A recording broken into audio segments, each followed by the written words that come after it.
My dad ended up planning the heck of a vacation for me. A few months ago, my dad told me that my husband, his son-in-law, was cheating on me. I found it hard to believe. After all, we had been married for 30 years. My dad showed me pictures of the messages my husband had sent to another woman. I didn't question how he got those photos, but I couldn't deny that something was going on. I confronted my husband later that day, and he confessed to having an affair. He moved out. I filed for divorce, and I went through a difficult few weeks. I didn't know how to move forward. It was totally unexpected and overwhelming. My dad visited me almost every day, and that was very comforting. After about a month, I was feeling better, and my dad suggested we go on vacation together. He had seen last-minute offers on TV, and I was happy to join him, so he planned everything.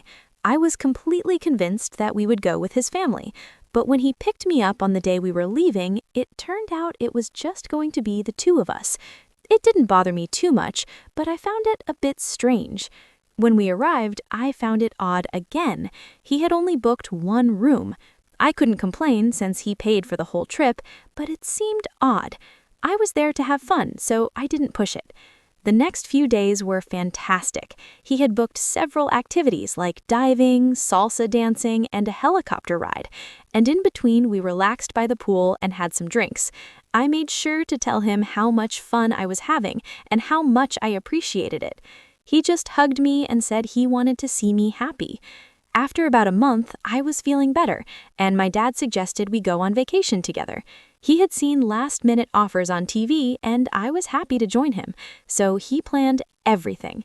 I was completely convinced that we would go with his family, but when he picked me up on the day we were leaving, it turned out it was just going to be the two of us. It didn't bother me too much, but I found it a bit strange. When we arrived, I found it odd again. He had only booked one room. I couldn't complain since he paid for the whole trip, but it seemed odd. I was there to have fun, so I didn't push it. The next few days were fantastic. He had booked several activities like diving, salsa dancing, and a helicopter ride. And in between, we relaxed by the pool and had some drinks. I made sure to tell him how much fun I was having and how much I appreciated it. He just hugged me and said he wanted to see me happy. The hotel organized a salsa night, and part of it was a small competition among the guests. Since we had taken lessons earlier, I said we had to compete, so we did. Now, my dad isn't the best dancer, and neither am I, but he's great at entertaining people, so by exaggerating all his moves, he managed to win over the crowd, and we ended up in second place. I was laughing more than I was dancing. It was so much fun. After the competition, we kept dancing for hours, and I probably had a bit too much to drink. We held hands as we walked back to our room, and after changing, we got into bed. Normally, we would each stay on our own side, wish each other good night, and go to sleep. But that night, he moved over to my side, hugged me from behind, and started talking. I didn't expect what he was about to say. That night, as my dad hugged me, something was definitely off. The intensity of his touch, the warmth of his presence, it felt as though he was carrying a secret too heavy to keep. At first, I attributed it to the stress of our family situation, the recent divorce, my husband's betrayal, and the way my dad had been there to support me. But as he got closer, I sensed there was something more, something he wanted to tell me but seemed hesitant. "You know, my daughter," he began with a voice that wasn't his usual one. It was more serious, almost melancholic. "There are things about your husband that you don't know, things he did that I've kept to myself for a long time." I stared at him, confused. "What do you mean?" He took a deep breath, looking away as if trying to find the right words. "You know, the affair wasn't the worst thing he did. I found out something long before that, something that changed everything for me, and that I kept secret to protect you." The room seemed to shrink around me. I felt my heart race, fearing what would come next. "What did you discover?" I asked, my voice low, almost a whisper. He looked at me, his eyes filled with pain I had never seen before. "Do you remember when you were 4 and you disappeared in that park?" Immediately, the blood drained from my face. Of course I remembered. Those days were the worst of my life. My daughter had vanished out of nowhere and was only found days later, disoriented and without memory. The relief of having her back was so overwhelming that I never questioned the story. "I wasn't kidnapped by a stranger, baby," he said, his voice trembling. "It was your dad." The shock hit me like a punch. I wanted to say it was impossible, but he continued, not giving me time to absorb the revelation. He took me to a house outside the city. He said it was a game that I couldn't tell anyone about. He kept me there for days, and when he brought me back, he made me promise I'd forget everything. And for all these years, I tried. I really tried to forget, baby, but I never could. I felt the ground collapse beneath my feet. It was as if the reality I knew was being torn to pieces. But why? Why would he do that? My dad lowered his head, clearly struggling with the memories. He was involved in terrible things, Lisa. He was a dangerous man, far more than you ever imagined. He took advantage of people. People disappeared because of him. I was just a kid, but I saw things a child should never see. My mind was spinning. It couldn't be true. But at the same time, my husband's strange behavior over the years, the constant late-night outings, the long periods when he seemed distant, all of it started to make horrible sense. "You're saying that my husband was a criminal?" I asked, my voice trembling, hoping I had somehow misunderstood. He nodded, his eyes filled with pain. "Not just that. He was a serial killer." My entire body froze. That phrase echoed through my mind like thunder. "What?" I managed to murmur. During those days he kept me, he would take me to places. I saw him hurt people. He never let me get close, but I knew what was happening. I knew something terrible was going on. He said he was doing it for justice, that he was cleaning the world of bad people.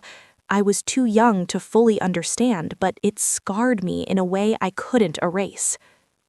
I backed away, trying to process it. My mind couldn't keep up. My husband, a serial killer? How could I have lived next to a monster for so many years without realizing it? "But why didn't you ever tell me before? Why did you keep this secret?" I asked, my voice cracking. "He said that if I told you, he'd come after you. He said you'd never believe me and that I'd lose you forever. So I stayed quiet. All these years, I pretended everything was fine, that I had forgotten.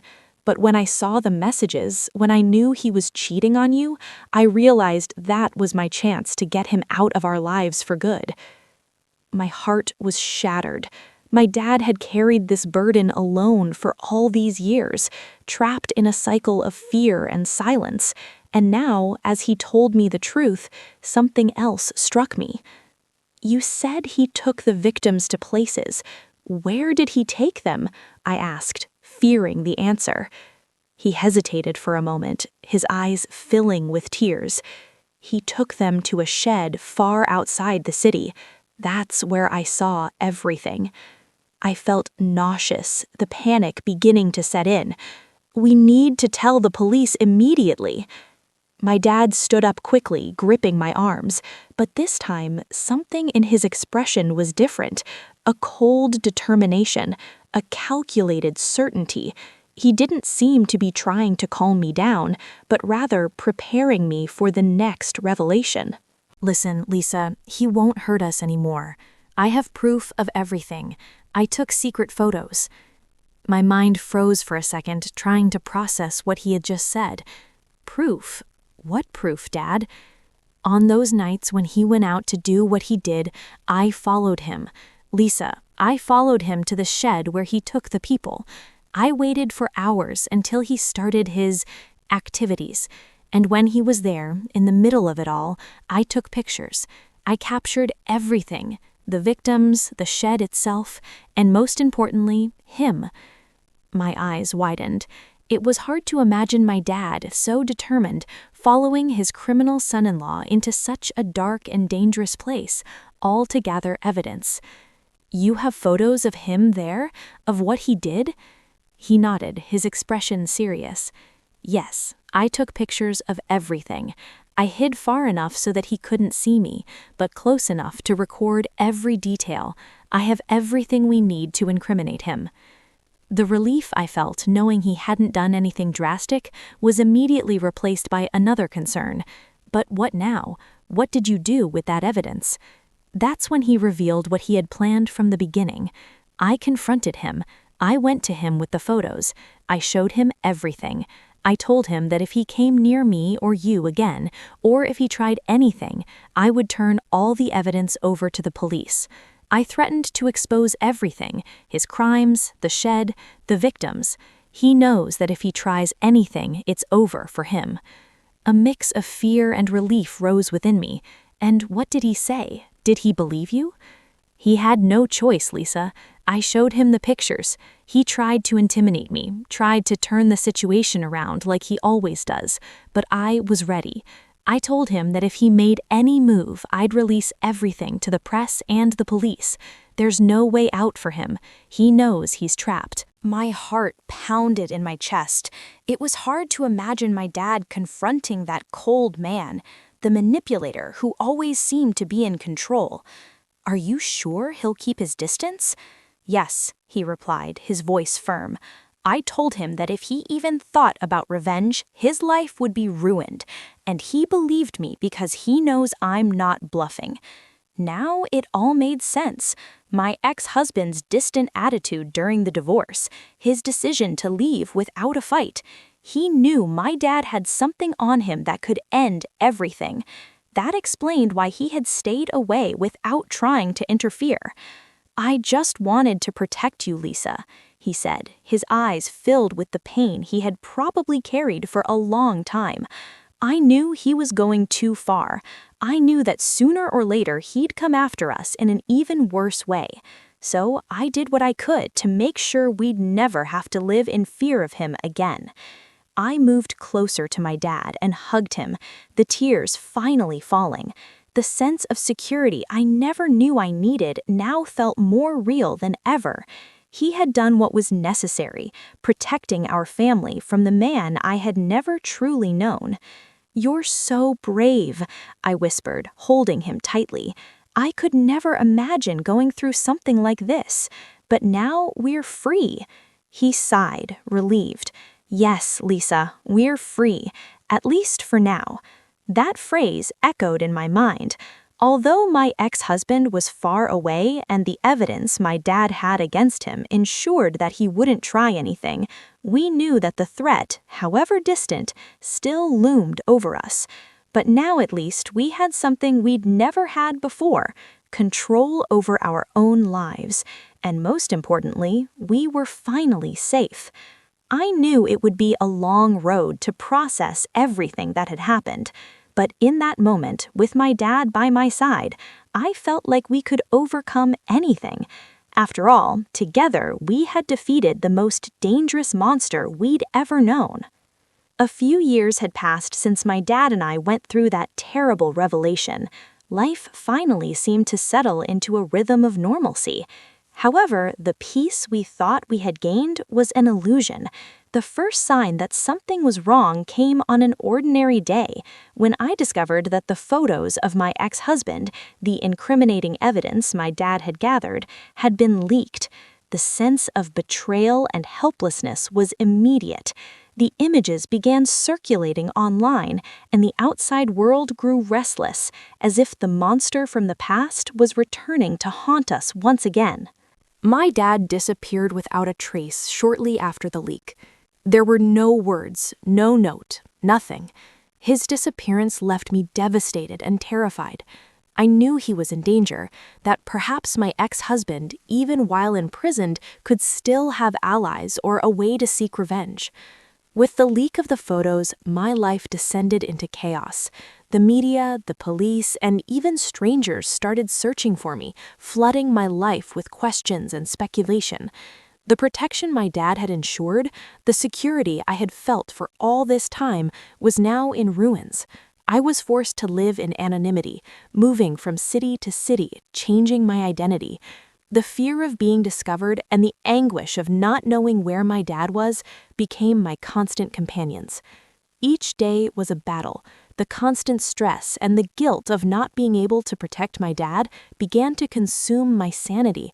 With every new false lead or sighting report that led to nothing, my hope diminished. Time seemed to drag on in a haze of despair. But then, one day, after months of anguish and near resignation, something unexpected happened. I received a message on my phone from an unknown number.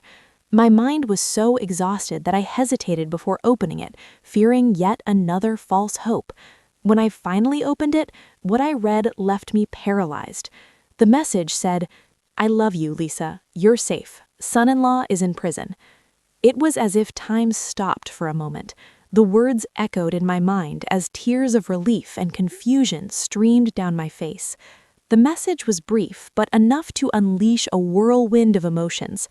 "Oh my God," I murmured to myself, trying to process the news. My heart raced with relief and disbelief, battling for my attention. I contacted the police, and after a period of intense scrutiny and verification, the truth came to light. My dad was safe, hidden in a protected location. Somehow he had managed to secure a place where he was safe from surveillance and the dangers he faced. He had sent me the message to reassure me and inform me that my ex-husband's arrest was imminent and that he was already behind bars. Knowing that my dad was okay and that the threat was finally being neutralized brought a wave of relief mixed with sadness. There was much to recover, both in terms of our relationship and the life that had been upended. In the months that followed, I began to rebuild my life slowly and carefully. Psychological support and new identities helped us cope with the trauma. Reuniting with my dad and rebuilding our bond was a painful journey, but also deeply rewarding. I found myself smiling again, knowing that despite everything, life had a way of healing. The truth was, we could never erase the past, but we could learn from it and move forward. My dad and I together faced fear and pain, and now, although the road to recovery was long, we knew that together we could find a new way to live, a new hope for the future.